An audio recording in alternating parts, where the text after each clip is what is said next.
በተለይም በኦሮሚያ ክልል ውስጥ በታችኛው አመራር ደረጃ ከቀበሌ አመራር የወረዳ አመራር እውነት ነው የሚናገረው።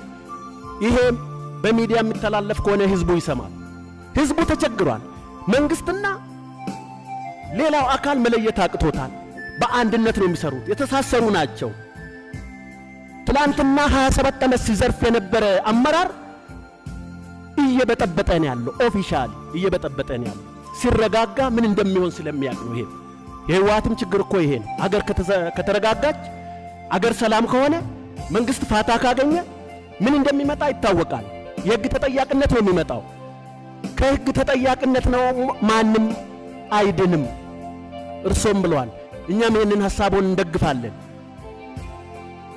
ስለዚህ የኢትዮጵያ ህዝብ ሰላም ይፈልጋል።